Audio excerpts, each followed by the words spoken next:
So hello everyone, कैसे हैं आप? Good morning, good morning, good morning. सब बढ़िया, सब ठीक है। क्लास कैसी चल रही है फिजिक्स की? एंजॉय कर रहे हैं?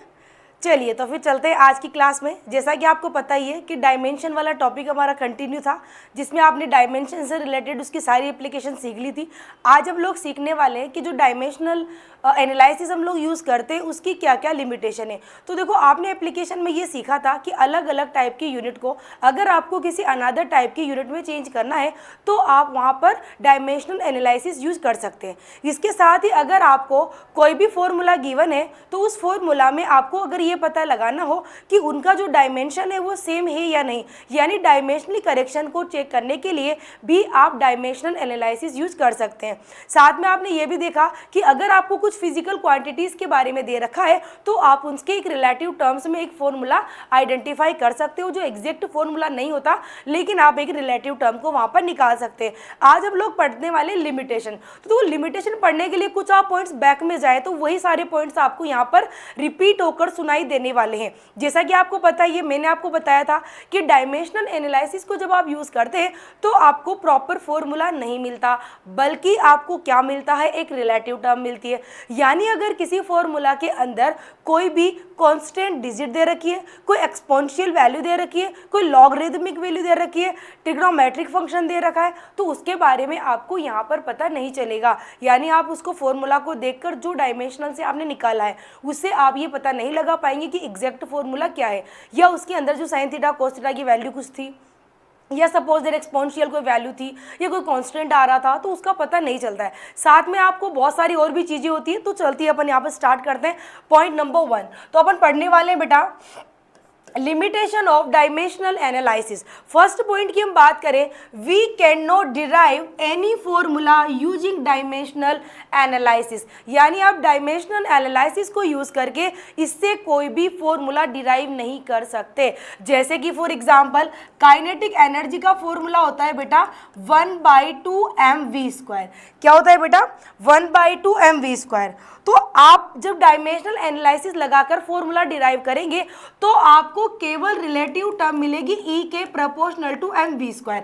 यानी ये जो 1/2 है इसका पता नहीं चलेगा, तो आप एक प्रॉपर फॉर्मूला यहाँ से डिराइव नहीं कर सकते।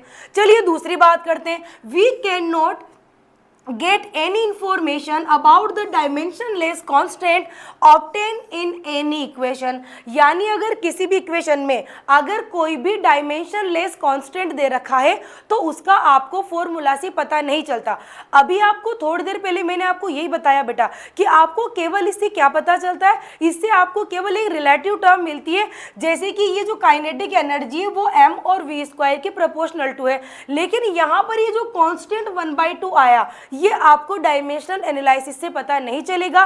तो ये एक इसका बहुत ही बड़ा लिमिटेशन होती है, बहुत ही बड़ी इसकी कमी होती है, डिसएडवांटेज होती है। ठीक है, उसके बाद देखो, formula contain trigonometric function, logarithmic, exponential function can not be obtain और डिराइव यूजिंग डायमेंशनल एनालिसिस। ये अभी मैंने आपको बताया कि डायमेंशनल एनालिसिस को यूज करके ट्रिग्नोमेट्रिक फंक्शन का आपको पता नहीं चलेगा, कोई भी एक्सपोनेंशियल यानी ई की पावर में कोई फंक्शन है उसका पता नहीं चलेगा, लॉगरिदम यानी लॉग की टर्म में कोई फॉर्मूला है तो वो पता नहीं चलेगा, क्योंकि ये डायमेंशन लेस होते हैं। और जिन क्वांटिटीज का डायमेंशन ही नहीं होता उसे आप डायमेंशन वाले फॉर्मूला से डिराइव नहीं कर सकते। तो ये इसकी बहुत ही बड़ी एक लिमिटेशन है। उसके बाद देखो बेटा, अपन आगे चले, it gives no information about physical quantities scalar और वेक्टर। यानी आपको डायमेंशन के फॉर्मूला से ये पता नहीं चलता, डायमेंशनल एनालिसिस से आप ये पता नहीं लगा सकते कि जो फिजिकल क्वांटिटी आपको दे रखी है वो वेक्टर है या स्केलर है। अब बताओ कैसे नहीं? अगर आपको ढंग से पता हो, अगर आपको पता हो तो काइनेटिक एनर्जी का आपने डायमेंशन निकाला था, क्या आया था? कौन बताएगा क्या आया था? यह आया था बेटा m1l2t-2, m1l2t-2, यही आया था, यही आया था। जल्द से बताओ। अब आप देखो, ये जो डायमेंशन बेटा बोर्ड पर मेंशन है ना, ये काइनेटिक एनर्जी की भी है, ये आपके टॉर्क की भी है, ये आपकी पोटेंशियल एनर्जी की भी है और ये आपके वर्क की भी है। यानी ये जो यूनिट आपको दे रखी है, सॉरी ये जो आपको डायमेंशन दे रखी है बेटा, ये ऑलरेडी इतनी सारी क्वांटिटीज की है। तो अगर मैं आपसे बोलूं कि बताओ M1 L2 T-2 किस फिजिकल क्वांटिटी की डायमेंशन है, तो आपके माइंड में ये 4 नेम तो कम से कम चलेंगे। नॉर्मल जो टोटल एनर्जी होती है उसकी भी डायमेंशन तो यही आएगी। तो अगर आपको केवल डायमेंशन दे रखी है बेटा और आपसे ये पूछा जाए कि ये स्केलर या वेक्टर, तो पहले तो आप उस फिजिकल क्वांटिटी को भी आइडेंटिफाई नहीं कर सकते। आप यहाँ पर टॉर्क बोलेंगे तो वो वेक्टर क्वांटिटी है, एनर्जी आप बोलेंगे वो स्केलर क्वांटिटी है।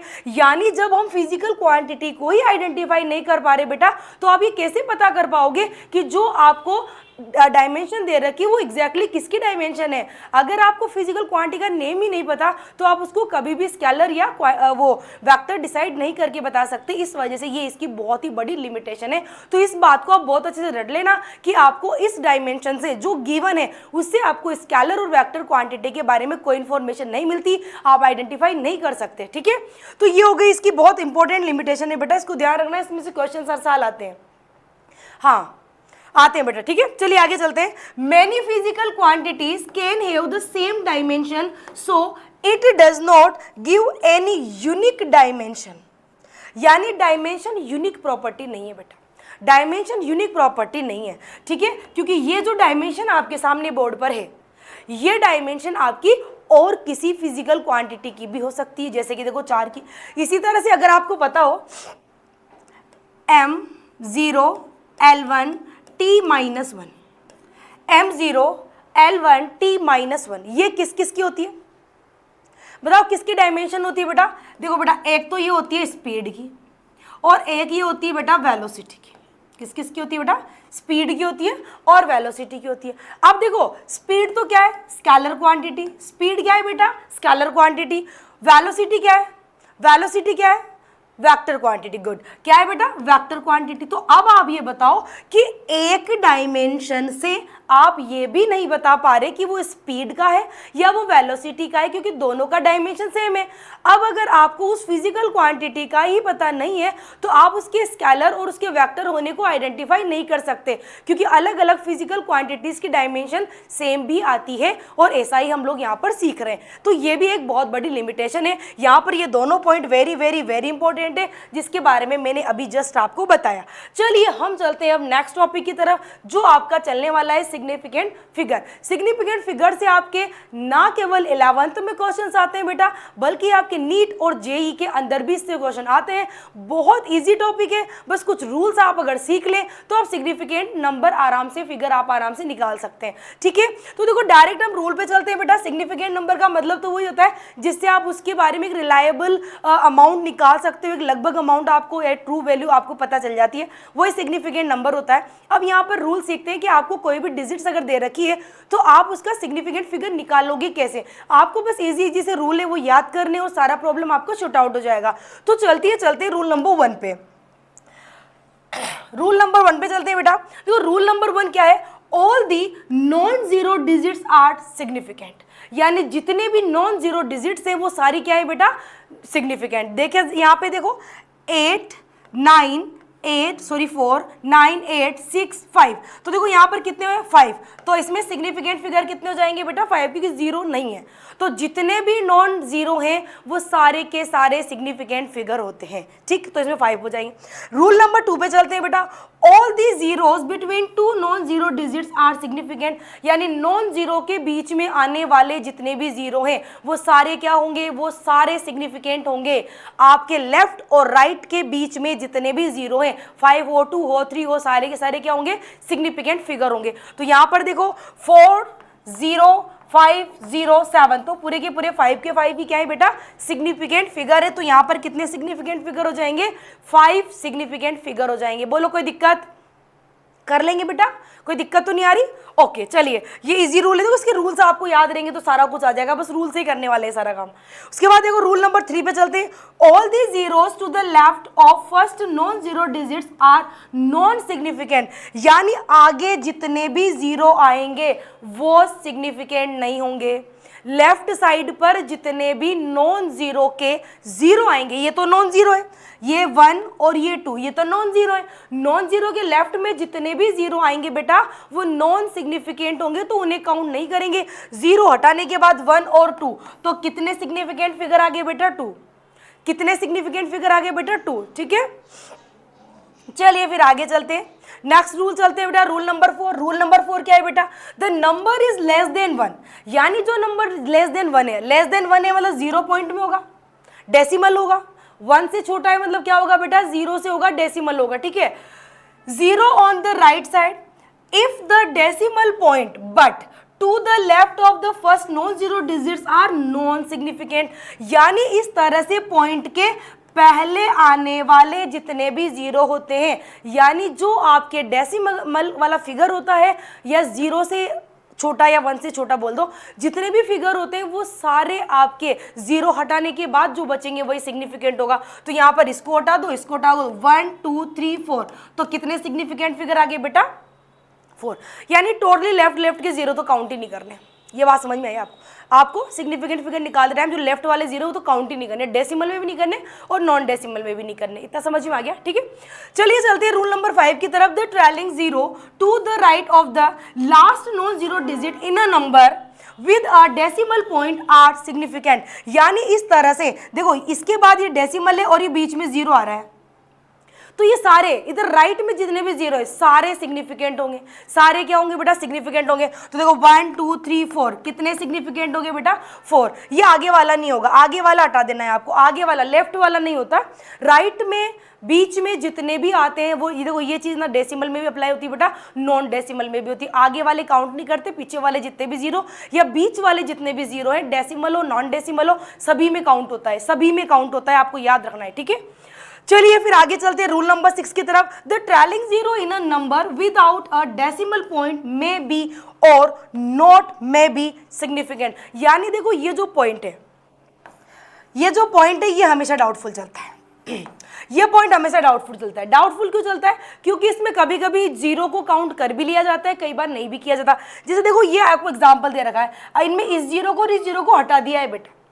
यहाँ पे देखो इसमें 3 सिग्निफिकेंट फिगर दे रखे हैं, तो 3 कैसे होंगे बताओ, 3 कैसे होंगे, 1 2 3, तो आगे और पीछे यानी लेफ्ट और राइट दोनों जीरो काउंट नहीं करेंगे, बट कभी कभी काउंट कर भी लिया जाता है। तो ये वाला जो है इसमें थोड़ा सा क्लेश चलता है ये कभी कभी, तो थोड़ा सा आप इसको चाहे तो एक बार बुक में काफी डिटेल में इसके बारे में दे रखा है, लेकिन उसका कोई मतलब नहीं। आप ये ध्यान रख लो कि कई बार इसको जैसे कि MCQ में आ रहा है तो आप ऑप्शन के अकॉर्डिंग कर सकते हैं। कई बार इसको सिग्निफिकेंट मान लेते हैं जीरो को, कई बार नहीं मानते, तो ये मे और मे नोट में चलेगा हमेशा, ठीक है, इसमें कोई दिक्कत नहीं है।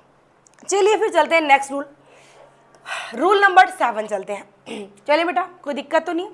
चलिए, when the number is expressed in exponential form, यानी जब आपको कोई भी नंबर इस तरह से पावर की फॉर्म में दे रखा है तो उसके power of 10 are not be counted as significant figure, यानी जो 10 की पावर में है वो सिग्निफिकेंट में काउंट नहीं होगा। यानी ये जो मैंने सर्कल करा इसको तो हटा दो। अब देखो इसमें कितने बेटा 1 2 3, इसमें भी कितने, जीरो तो काउंट करते नहीं, 1 2 3, इसमें भी कितने बेटा 1 2 3, तो टोटल सिग्निफिकेंट नंबर सब में कितने 3, इसमें भी फर्स्ट में भी 3 है, सेकंड में भी 3 है और लास्ट वाले में भी 3 है। क्योंकि देखो यहाँ पर इसी को चेंज करा, ये पॉइंट लगा के 10 की पावर 1, फिर ये 2 करके पॉइंट आगे किसका दिया, फिर इसको डिवाइड करके 1 कर दिया। तो आप 10 की पावर में कुछ भी लिखे बेटा, लेकिन उसके साथ में जो डिजिट है केवल उसी का सिग्निफिकेंट नंबर काउंट होगा, और उसमें भी रूल लगेगा कि आगे का जीरो आपको काउंट नहीं करना होता, आगे का जीरो काउंट नहीं करते, ठीक है, समझ में आ रहा है बेटा।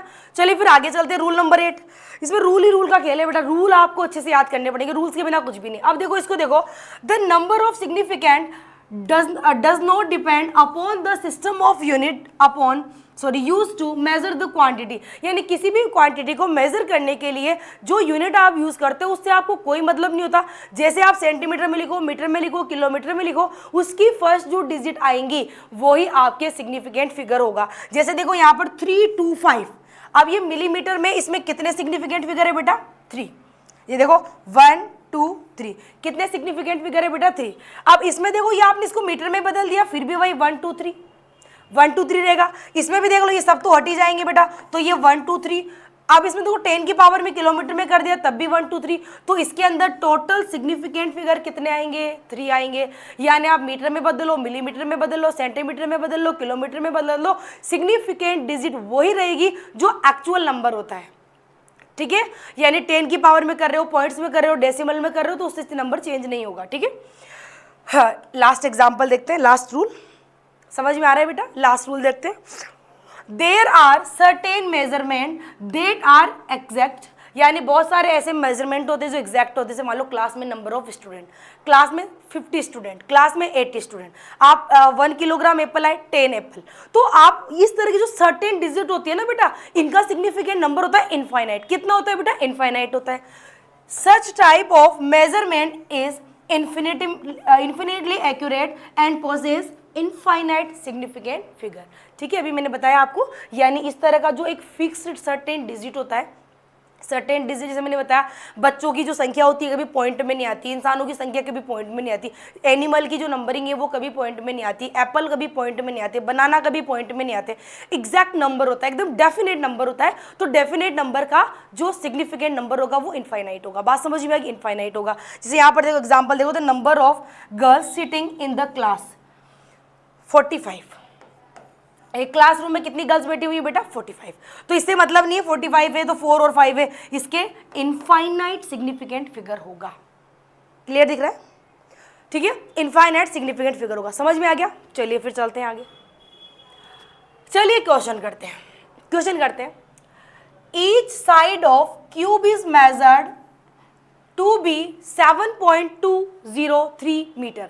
यानी देखो इसकी आपको साइड दे रखी है, ए कितना दे रखा है बेटा? 7.203 मीटर। ठीक है, ये साइड दे रखी है। What are the total surface area and the volume of the cube to appropriate significant figure. यानी आपको निकालना क्या है बेटा? सिग्निफिकेंट फिगर निकालना है। और सिग्निफिकेंट फिगर किसका निकालना है? एक तो आपको सरफेस एरिया का निकालना है बेटा, और दूसरा आपको निकालना है वॉल्यूम का। ठीक है, तो क्यूब का सरफेस एरिया निकालो। अच्छा पहले बताओ इसमें कितने सिग्निफिकेंट नंबर है? बताओ इसमें कितने सिग्निफिकेंट फिगर है? बोलो कितने होंगे बेटा? देखो 1 2 3 4, तो इसके अंदर तो सिग्निफिकेंट फिगर कितने आ गए बेटा? 4। ठीक है, इसके अंदर सिग्निफिकेंट फिगर कितने आ गए बेटा? 4 आ गए। ठीक है, अब आपको क्या निकालना है? Surface area. तो देखो सरफेस एरिया फॉर्मूला बताओ जल्दी से, सरफेस एरिया का फॉर्मूला बताओ भाई, जल्दी से कौन बताएगा? कमेंट करो फटाफट। Surface area of cube equal to 6a²। ये होता है, ये होता है 6a²। तो वैल्यू पुट करो बेटा, देखो 6 इंटू a², ए आपको दे रखा है, इसको डायरेक्ट 2 टाइम लिख दो, 7.203 इंटू 7.203, और एरिया है तो मीटर स्क्वायर। मल्टीप्लाई करो जल्दी से, जल्दी से मल्टीप्लाई करो। मैं यहाँ पे एस ए लिख देती हूँ, सरफेस एरिया। ठीक है, बोलो कितना आएगा? कितना आएगा? मल्टीप्लाई करो। देखो इसको मल्टीप्लाई कर लेना आप, 311 पॉइंट, इसमें आएगा 29925 करके मीटर स्क्वायर, ऐसे आगे करके आएगा, बट करके देख लेना। मल्टीप्लाई तो आप कर ही सकते हैं बेटा, इसमें कोई बहुत बड़ा टास्क नहीं है। अब इसको जब आप राउंड ऑफ करके लिखेंगे तो राउंड ऑफ में कितना आएगा बेटा? 311 पॉइंट, इसको 1 इंक्रीज कर दो क्योंकि ये 5 से बड़ा है। ठीक है, अभी आप पढ़ेंगे, राउंड ऑफ भी पढ़ेंगे, बस यहाँ पर थोड़ा याद रख लो, ये तो आप बचपन से भी पढ़ रहे हो। अगर यहाँ वाली डिजिट 5 से बड़ी होती है तो यहाँ पर क्या करेंगे? 1 इंक्रीज कर देते हैं। ठीक है, तो ये हो गया इसका मीटर स्क्वायर। तो इसमें भी सिग्निफिकेंट कितना आएगा बेटा? 4 आएगा। कितना नंबर आएगा इसका? सिग्निफिकेंट नंबर कितना आएगा?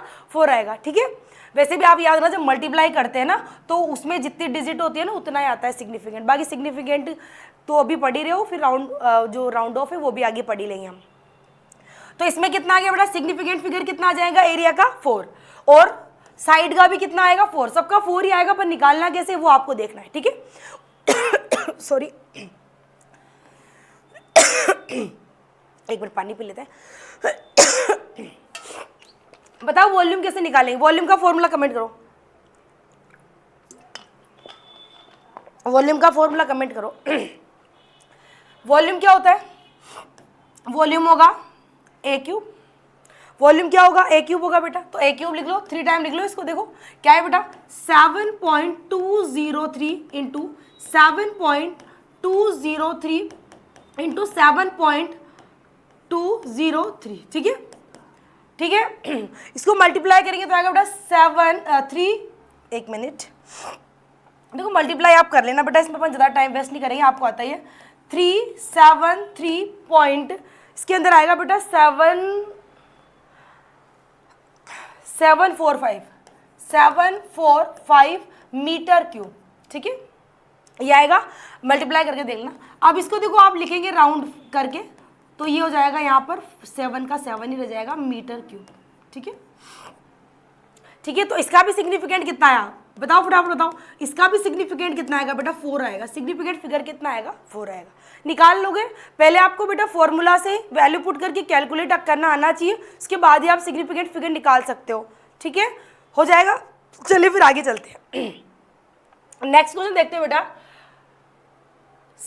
5.7 ग्राम ऑफ सब्सटेंस ऑक्यूपाइड, यानी देखो आपको मास दे रखा है बेटा 5.74 ग्राम। 5.74 gram is the mass of any substance which is given in grams. Okay. Now, in 1.2 centimetre cube, ये आपको वॉल्यूम दे रखा है बेटा, कितना दे रखा है 1.2 सेंटीमीटर क्यूब, ये आपको वॉल्यूम दे रखा है, ठीक है। Express its density by keeping the significant figure in view, यानी आपको इसका पहले तो क्या निकालना है बेटा डेंसिटी निकालनी है, और डेंसिटी निकालने के बाद उसको एक प्रॉपर सिग्निफिकेंट फिगर भी उसका बताना है, ठीक है। तो सबसे पहले डेंसिटी का फॉर्मूला क्या होता है बताओ, डेंसिटी का फॉर्मूला क्या होता है m/v, मास अपॉन वॉल्यूम होता है। तो यहाँ पर लगा देंगे m/v, m की वैल्यू आपको दे रखी है बेटा 5.74, वॉल्यूम आपको दे रखा है 1.2। जब आप इसको डिवाइड करेंगे बेटा तो ये आ जाएगा आपके 4.78333 ग्राम पर सेंटीमीटर क्यूब, ठीक है, ग्राम पर सेंटीमीटर क्यूब, ठीक है। अब इसको आप राउंड फिगर में कर लो 4 पॉइंट, देखो ये 5 से बड़ा है बेटा, ये 5 से बड़ा है तो ये एक डिजिट बढ़ के कितना हो जाएगा 4.8 ग्राम सेंटीमीटर क्यूब, ये आ गया आपके डेंसिटी। लेकिन आपको डेंसिटी के साथ साथ क्या निकालना है, इसका सिग्निफिकेंट फिगर निकालना है। सिग्निफिकेंट फिगर कितना आएगा, आपने राउंड ऑफ कर दिया तो 2 आएगा बेटा, 2 सिग्निफिकेंट फिगर आएगा। राउंड ऑफ करने के बाद कितना आएगा बेटा 2 सिग्निफिकेंट फिगर आएगा, फर्स्ट आएगा 4 और सेकंड आएगा 8। यहां तक बोलो कोई परेशानी है, ठीक है। चलिए राउंड ऑफ भी आ गया है। राउंड ऑफ क्या होता है, देखो कई बार आप जब कोई न्यूमेरिकल करते हैं, जैसे अभी आपने न्यूमेरिकल करे, उसमें पॉइंट में बहुत सारे अनसर्टेन डिजिट होते हैं। आप उन अनसर्टेन डिजिट की जो कि सर्टेन नहीं है उन्हें एक प्रॉपर अमाउंट में लिखना, वो आपके राउंड ऑफ कहलाता है। यानी जैसे कि 2.345 करके, तो पीछे वाले जो अनसर्टेन डिजिट है उनको रिमूव करते हो और उसको एक प्रॉपर, जिससे आपको पूरी इंफॉर्मेशन आंसर के बारे में मिल जाए या उस वैल्यू के बारे में मिल जाए, वो आप निकालते हो, वही आपका क्या होता है बेटा राउंड ऑफ होता है, ठीक है। तो देखो round off, rounding off is the mathematical process used to simplify a number while keeping its value close to the original amount, यानी फिजिकल क्वांटिटी को जब आप मल्टीप्लाई डिवाइड या प्लस माइनस करते हैं तो उसकी जो वैल्यू आती है वो वैल्यू पॉइंट्स में बहुत ज़्यादा आ रही होती है, तो आप क्या करते हैं उसका राउंड ऑफ करते हैं। राउंड ऑफ मतलब लगभग ऐसा आंसर आप निकाल लेते हैं, ऐसी वैल्यू आप निकाल लेते हैं जिससे आपको उसकी एग्जैक्ट वैल्यू का आइडिया हो जाए, और वही आपका राउंडिंग ऑफ होता है। क्या होता है बेटा राउंडिंग ऑफ होता है। It reduce precise to make number much easier to use calculations, estimates and daily task. अगर आपको कोई बहुत बड़ी वैल्यू दे रखी है, उस बहुत बड़ी वैल्यू जो कि आपके डेसिमल में है, उसको अगर आप डिवाइड, मल्टीप्लाई या कैलकुलेशन करते हैं तो आपको बहुत प्रॉब्लम होती है। अब अगर इतनी सारी बड़ी डिजिट को आपको सॉल्व करना है तो आप इतनी बड़ी डिजिट को पॉइंट्स में लिखने की बजाय, डेसिमल में लिखने की बजाय क्या करेंगे, राउंडिंग ऑफ करके लिख दो। राउंडिंग ऑफ करके लिखते ही बहुत बड़ा अमाउंट जो होता है बेटा वो एक छोटी सी टर्म में आपको मिल जाएगा और आप उस छोटी सी डिजिट को ईजी गोइंग कैलकुलेट कर सकते हैं। तो फिजिक्स के अंदर कैलकुलेशन को इजी गोइंग बनाने के लिए, डेली लाइफ में यूज करने के लिए आपके क्या काम आएगा, राउंडिंग ऑफ काम आएगा बेटा, ठीक है। समझ में आ गया, राउंडिंग ऑफ काम आएगा, ठीक है। तो राउंडिंग ऑफ के भी अपन रूल सीख लेते हैं, राउंडिंग ऑफ के रूल सीख लेते हैं। चलिए रूल फॉर राउंडिंग ऑफ, ठीक है। चलो चलते हैं फर्स्ट रूल की तरफ। फर्स्ट रूल देखो, if 5 is followed by non zero digit always round of, यानी अगर 5 में कोई भी नॉन जीरो डिजिट है तो उन्हें डायरेक्टली इस तरह से राउंड ऑफ कर दिया जाता है। जैसे देखो 3.451, 3.451, यहां पर ये 5 है और इसके पीछे नॉन जीरो है, 5 है और इसके पीछे नॉन जीरो है, तो इसे क्या कर देगा, राउंडिंग ऑफ करके क्या लिख दिया जाएगा बेटा, 3.5 लिख दिया जाएगा। बोलो कोई दिक्कत, 3.5 लिख दिया जाएगा। ठीक है, इजी रूल है। चलो ठीक है, नेक्स्ट रूल चलते हैं। इफ 5 इज फाइनल डिजिट, 5 जो है वो फाइनल डिजिट है बेटा। ठीक है, 5 इसमें फाइनल डिजिट है। फॉर फॉलोड ओनली बाय 0, इसके पीछे केवल 0 आ रहा है, जैसे यहाँ पे तो नॉन जीरो था, इसके बाद केवल 0 आ रहा है अगर, and the preceding digit is even, और उसके पहले की जो डिजिट है वो क्या है बेटा, इवन है, और उसके बाद वाले डिजिट जो है वो बेटा 0 है। ठीक है, तो क्या किया जाएगा बेटा, लीव इट अनचेंज्ड, तो जो वैल्यू है वो चेंज नहीं होगी, यानी 5 के आगे 6 आ रहा है तो 6 को 6 ही रहने देंगे, 6 को 6 ही रहने देंगे, इसको चेंज नहीं करेंगे। तो फाइनल क्या हो जाएगा, राउंडिंग ऑफ करने के बाद 12.6। ठीक है, यानी क्या है, क्या लिखा आपने, देखो 5 है, 5 से पहले तो आपके इवन है और 5 के बाद में 0 आ रहा है, तो जो 6 था उसके पहले का वो ऐसा कैसा रह जाएगा, कुछ और होता तब भी ऐसे रहता। ठीक है, चलो अब हम चलते हैं रूल नंबर 3 की तरफ। If 5 is the final digit, मतलब फाइनल है 5, उसके बाद में तो 0 आ रहा है बेटा, लेकिन उसके पहले वाली डिजिट आपके ओड है। देखो ये रहा आपके 5, ये रहा आपका 0 और ये रहा आपके ओड नंबर। तो इस 5 को हटाने के बाद इस 3 को 1 से इंक्रीज कर दिया जाएगा, इंक्रीज्ड बाय 1, इंक्रीज बाय 1, 1 से बढ़ा दिया जाएगा। तो ये आपके ये जो 3 है इसमें 1 इंक्रीज करेंगे 16.4 हो जाएगा। यानी जब भी आप राउंडिंग ऑफ करते हैं, आपको 5 दे रखा है, 5 के बाद में 0 आ रहा है, 5 से पहले इवन है तो रिमेन अनचेंज्ड, यानी फाइनल डिजिट में कोई चेंज नहीं होगा।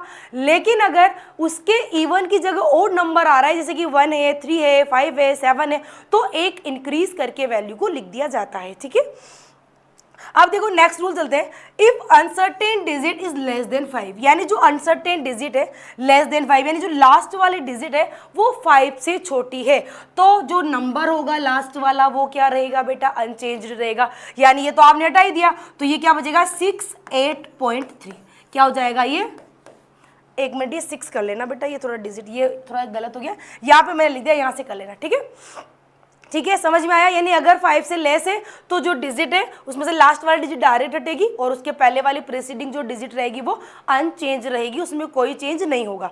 उसके बाद चलते हैं बेटा नेक्स्ट रूल की तरफ। If uncertain digit is greater than 5, अगर 5 से बड़ी है तो इंक्रीज्ड बाय 1, एक बढ़ जाएगा, इंक्रीज्ड बाय 1, 1 प्लस हो जाएगा। तो यहाँ पर देखो ये रहा, ये देखो 5 से बड़ी है तो ये 5 की जगह 6 हो जाएगा।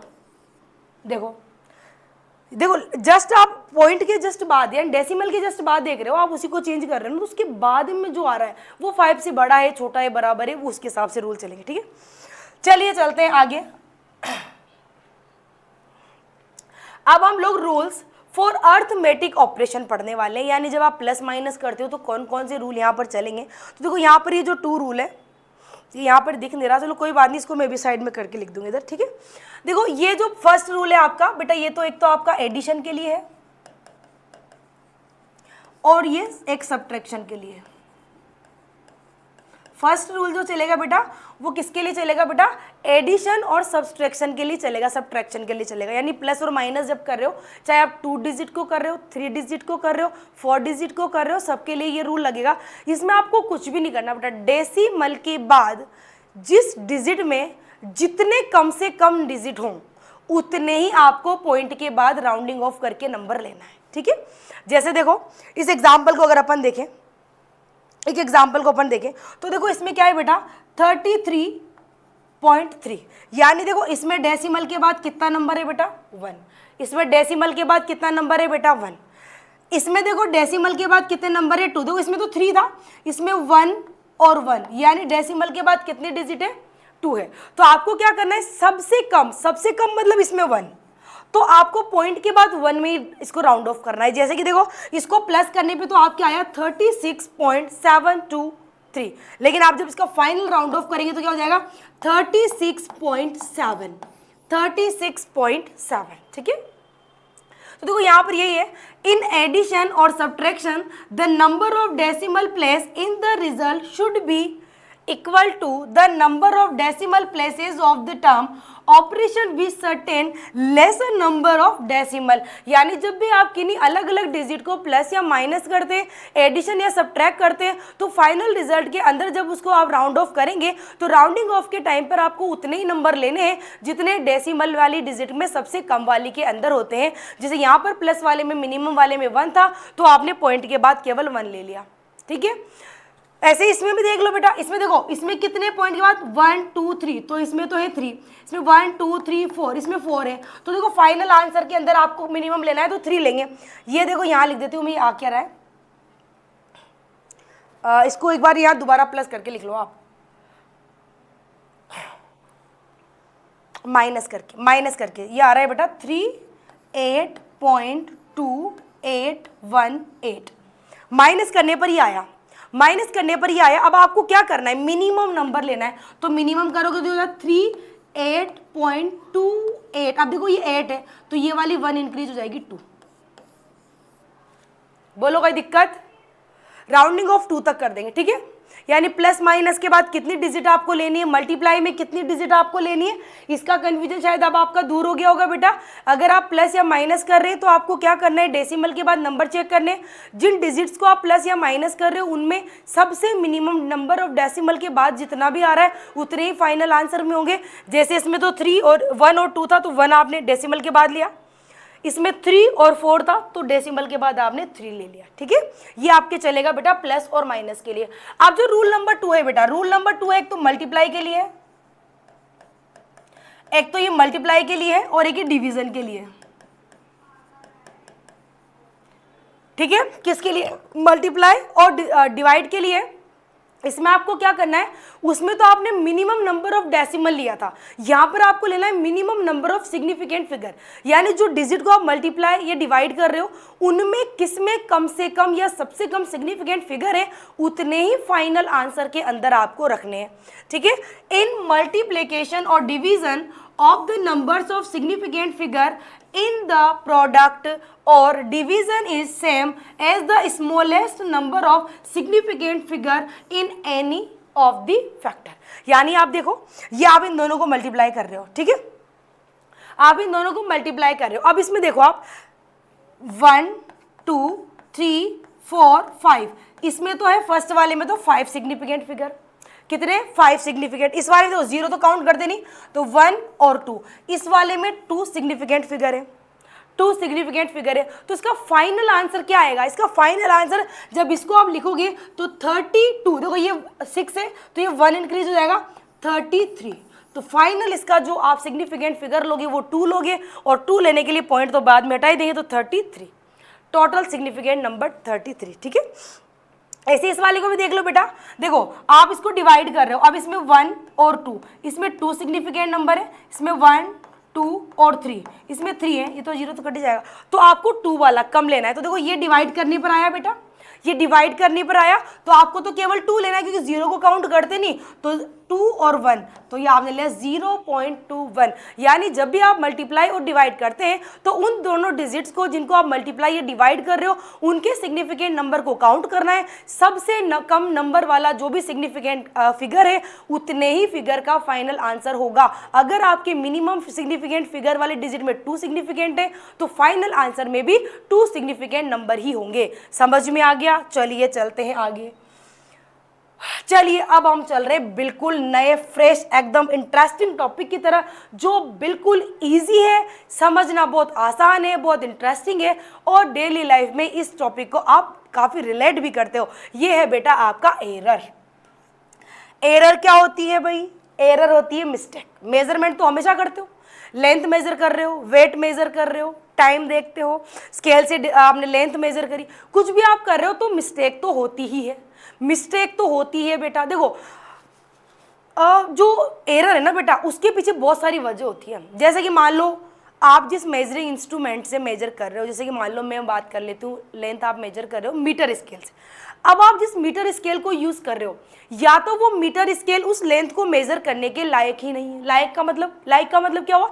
लायक का मतलब है कि वो बड़ी डिस्टेंस के लिए था और आपको तो छोटी सी लेंथ कैलकुलेट करनी थी, छोटी सी लेंथ मेजर करनी थी। अब जब छोटी सी लेंथ आप मेजर कर रहे हो तो उसमें पॉइंट्स में मिलीमीटर के अंदर कुछ मिस्टेक आपसे रह गई या कुछ सेंटीमीटर की मिस्टेक आपसे रह गई, तो हो गई आपसे एरर, हो गई एरर।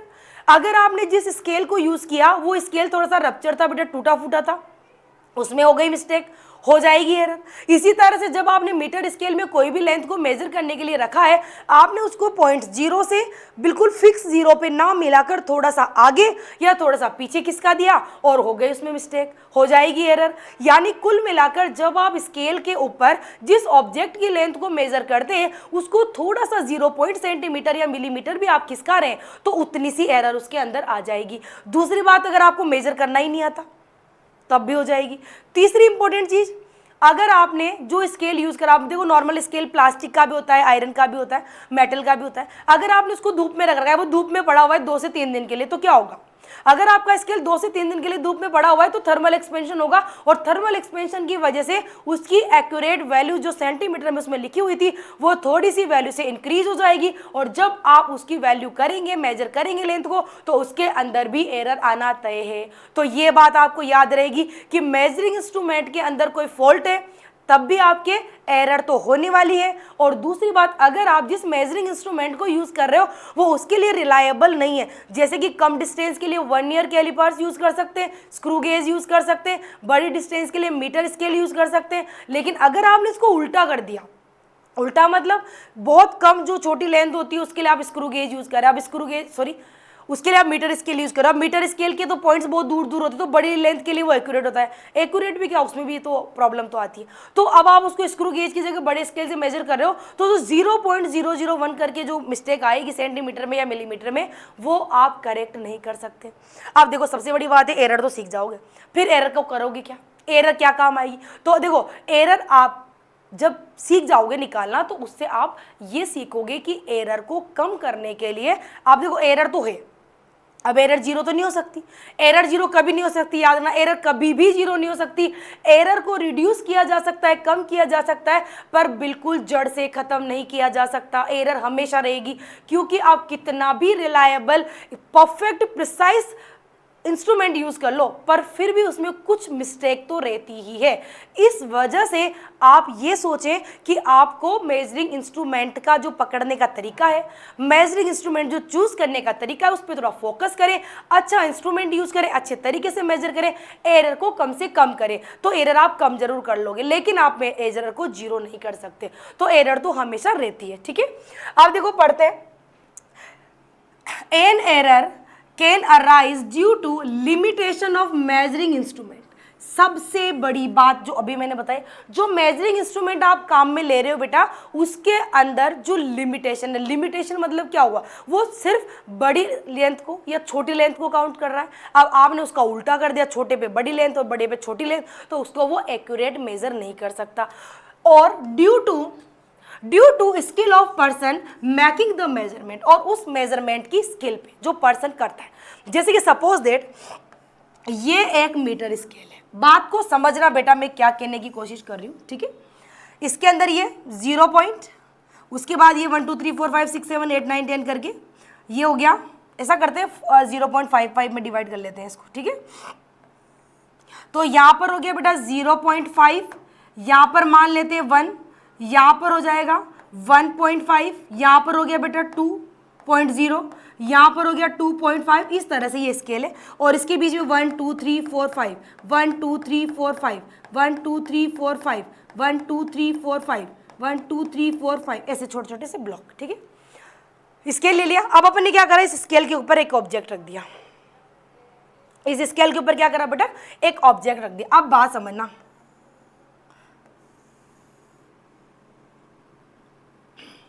थोड़ा ऐसे ले लो,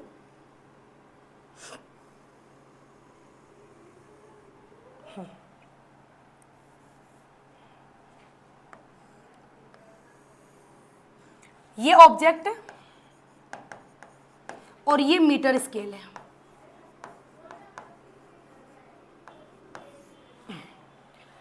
अब बताओ इसकी लेंथ क्या आएगी, बताओ इसकी लेंथ क्या आएगी, फटाफट मेजर करके कमेंट करो क्या लेंथ आनी चाहिए इसकी। ये जो ऑब्जेक्ट इसके ऊपर रखा है मीटर स्केल पे, इसकी लेंथ क्या आनी चाहिए, जल्दी से बता दो, जल्दी से कमेंट करो, बताओ फटाफट बताओ। देखो ध्यान से देखो, आपने इधर तो इसको बिल्कुल जीरो पे रखा है, जीरो पे रखा है तो ह्यूमन एरर तो नहीं है। आपने इसको जीरो पे रखा है बेटा तो ह्यूमन एरर नहीं है, आपने कोई गलती नहीं की, आप बिल्कुल सही कर रहे हो। अब यहां पर देखो ये पॉइंट तो है बेटा 2.0 और ये वाला पॉइंट क्या है बेटा, एक मिनट थोड़ा सा क्लियर बना देते हैं।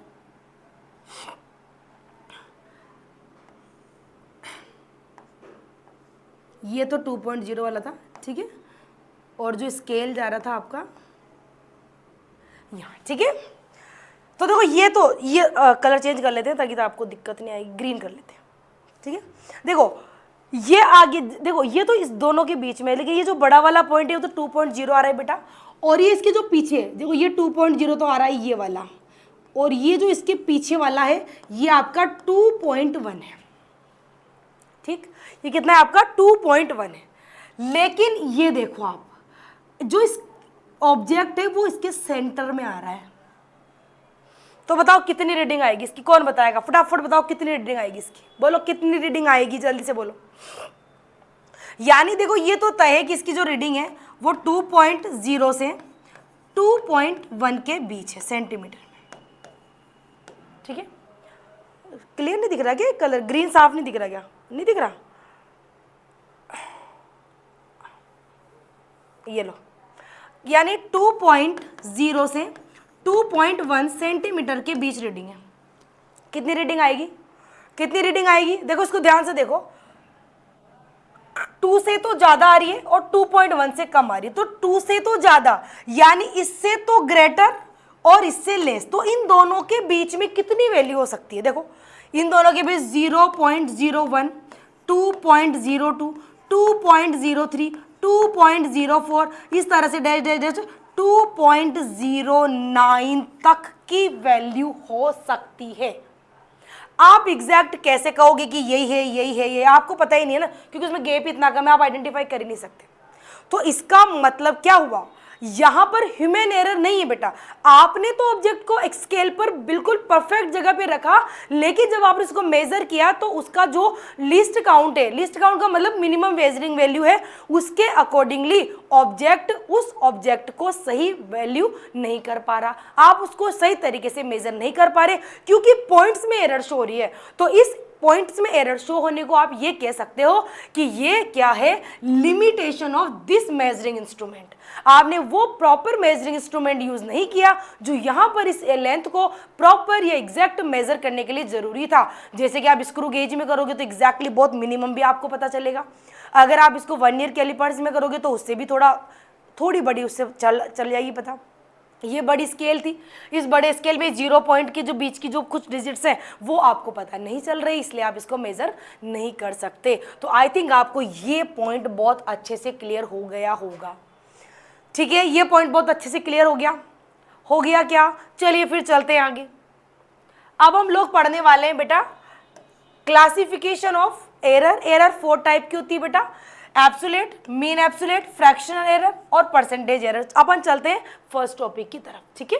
फर्स्ट हम लोग पढ़ने वाले हैं बेटा एब्सोल्यूट एरर। एब्सोल्यूट एरर क्या होती है, एब्सोल्यूट एरर को समझने के लिए बेटा आप ये समझो कि अगर आपने कभी लेबोरेटरी में कोई एक्सपेरिमेंट किया, आपने कभी लेबोरेटरी में कोई एक्सपेरिमेंट किया, नहीं किया, अगर आपको कोई भी लेन वो दे दिया, जैसे रीडिंग लेते हो ना, आप मीटर स्केल पे रीडिंग लेते हो, या आप वोल्ट मीटर पे रीडिंग ले रहे हो, आप अमीटर की रीडिंग ले रहे हो, तो कोई भी रीडिंग आप ले रहे हो, तो आप जो अलग अलग रीडिंग लेते हैं, आपने नोटिस किया होगा हर बार रीडिंग अलग आती है, हर बार रीडिंग अलग, हाँ लगभग सेम आती है, लगभग तो सेम आती है, पर ऑल ओवर रीडिंग को जब आप नोटिस करोगे तो चाहे उनमें 0.001 का ही डिफरेंस आता है, लेकिन वो एग्जैक्ट सेम नहीं आती। अगर मैं ये मान लूँ कि फर्स्ट रीडिंग A1 है, सेकेंड रीडिंग A2 है, थर्ड रीडिंग A3 है, इस तरह मैंने n तक रीडिंग ली, तो लगभग आपने कितनी रीडिंग ली, AN तक रीडिंग ली। अब ये सभी अलग अलग है, तो आप इनकी एग्जैक्ट या ट्रू वैल्यू क्या मानोगे, बताओ इसकी ट्रू वैल्यू क्या मानोगे, कैसे निकालोगे? ट्रू वैल्यू निकालने के लिए हम क्या करेंगे, इसका एवरेज ले लेंगे। क्या निकाल लेंगे बेटा? एवरेज। तो यहाँ हम क्या करेंगे, इनकी ट्रू वैल्यू ए मीन निकाल लेंगे। ए मीन बोल दो या ए ट्रू बोल दो, ऐसे लिख दो एक्स, इसमें एक्स लिखा है तो एक्स से लिख देना, ये लो एक्स से लिख देते हैं, उससे कोई फर्क नहीं पड़ता, ये सब एक्स लिख दो, कोई फर्क नहीं पड़ता बेटा, ए से लिखो एक्स से लिखो। x1 x2 x3 and dash dash xn आपने वैल्यू ली, तो आपको क्या करना है, इस x का क्या निकालना है, आपको मीन निकालना है बेटा। इस x मीन को ही क्या बोलते हैं, x ट्रू बोलते हैं। तो ये कैसे निकलेगा बेटा, इसका मीन कैसे निकलेगा, x1 plus x2 plus x3 plus dash dash dash xn upon n, ऐसे निकल जाएगा ऐसे। तो आपको क्या निकालनी है, आपको निकालनी है बेटा एब्सोल्यूट एरर। एब्सोल्यूट एरर किसी भी अमाउंट की रीडिंग और उसकी ट्रू वैल्यू के बीच में जो एरर आती है या जो डिफरेंस आता है, वही आपकी क्या होता है बेटा, एब्सोल्यूट एरर होती है। यानी अगर फर्स्ट रीडिंग x1 की आप बात करें तो इसके लिए आपके डेल्टा x1 क्या हो जाएगा, डेल्टा x1 हो जाएगा बेटा, एक तो इसकी मेजर्ड वैल्यू x1 माइनस इसकी ट्रू वैल्यू, ट्रू लिख दो मीन लिख दो, ठीक है। ऐसे आप x2 के लिए निकाल लो, डेल्टा x2 निकाल लो, तो डेल्टा x2 क्या आ जाएगा बेटा, mode x2 minus x true. यानी जब उसकी ट्रू वैल्यू में